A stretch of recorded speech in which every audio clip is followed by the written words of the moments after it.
The Zephyrian fleet emerged from hyperspace with the confidence of a species that had conquered 17 star systems. Their crystalline ships, each the size of a small moon, cast shadows across Earth's blue surface as they positioned themselves in strategic formation. Admiral Kithek studied the primitive world through his bio-neural interface, mandibles clicking in what his species considered amusement.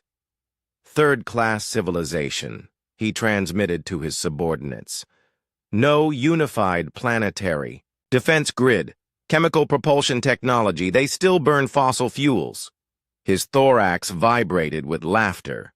This will be the easiest harvest in the history of the Dominion. The Zephyrians had perfected the art of subjugation over 3 millennia. Their method was elegant in its simplicity. Appear in overwhelming force, demonstrate superior technology, demand surrender. Most species capitulated within solar cycles, grateful to serve the mighty Dominion rather than face extinction. Those few who resisted were quickly crushed by weapons that could glass entire continents. Commander Sarah Chen watched the alien fleet through the reinforced windows of the International Space Defense Command Center, her jaw clenched with determination. Around her, officers from every nation worked frantically at their stations, coordinating humanity's response. The aliens had made their intentions clear through their first transmission: unconditional surrender or total annihilation. "Ma'am," Lieutenant Rodriguez called out, his voice tense. "Beijing, Moscow, and Washington are all reporting the same thing. The aliens want an answer in 72 hours. Sarah nodded grimly.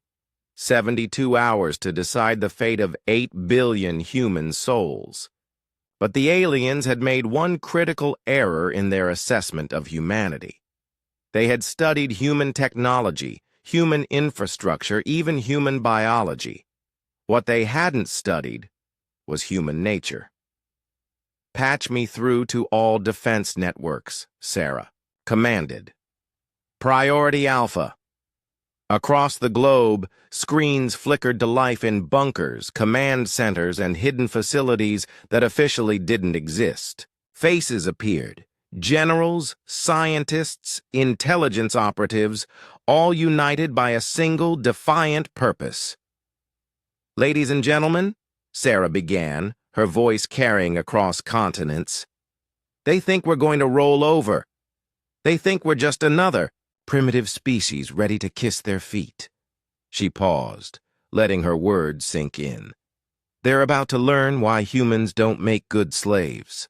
The next 72 hours transformed Earth into a hive of activity that would have impressed even the efficiency-obsessed Zephyrians.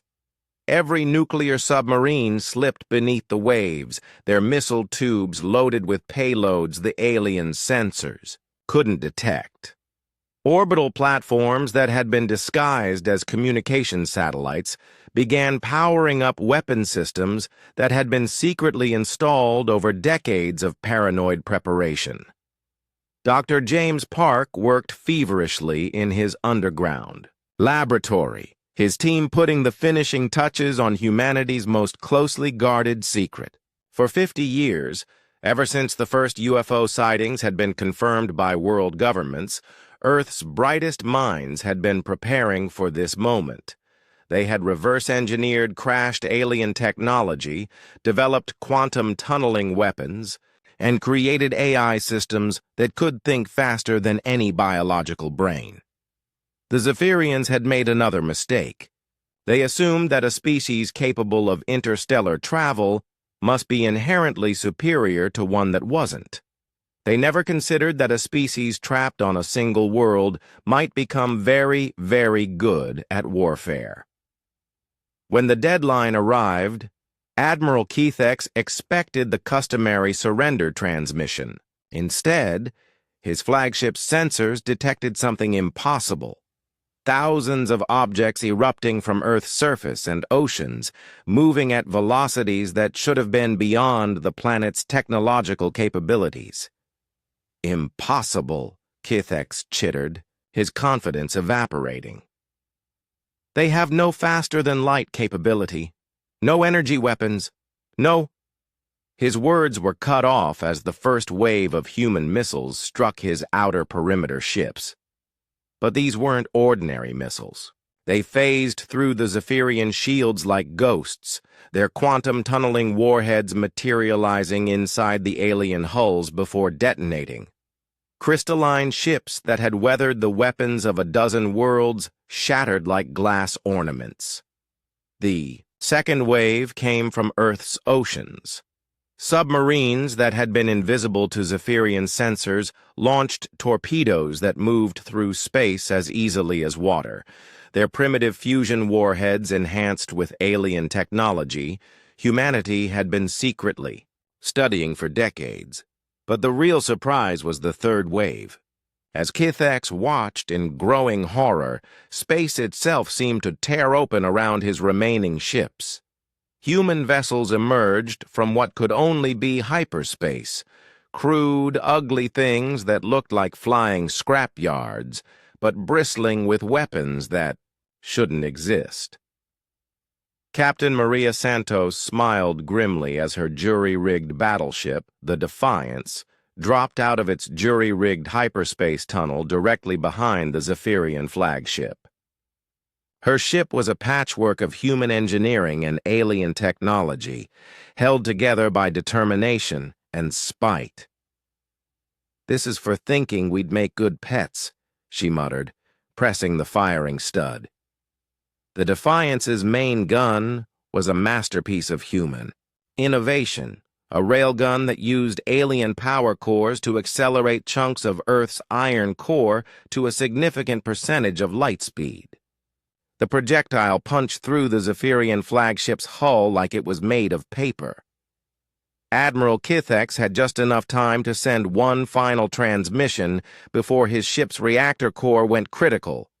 "Command, the humans! They were ready!" Victas, Battle of Earth lasted 6 hours. When it ended, the Zephyrian Dominion had lost an entire fleet to a species they had classified as primitive. Across the galaxy, other alien civilizations watched the battle recordings with growing unease. The humans hadn't just won, they had revealed themselves to be the most paranoid, prepared, and ruthlessly innovative species anyone had ever encountered. In the aftermath, as human ships salvaged alien technology and began planning their own expansion into space, Commander Sarah Chen stood once again at the observation windows. But now, instead of looking up at alien conquerors, she was looking out at the wreckage of their ships. "They should have done their homework," she said quietly to Lieutenant Rodriguez, who stood beside her. "Any species that spent its entire history fighting itself is going to be very good at fighting others." Rodriguez nodded, then asked, "What now, Commander?" Sarah's smile was predatory. Now we go pay the Dominion a visit. I think it's time the galaxy learned what happens when you pick on humans." The Zephyrian Dominion had ruled the galaxy for 3,000 years. Their reign ended in the span of a single human generation. And across the stars, a new phrase entered.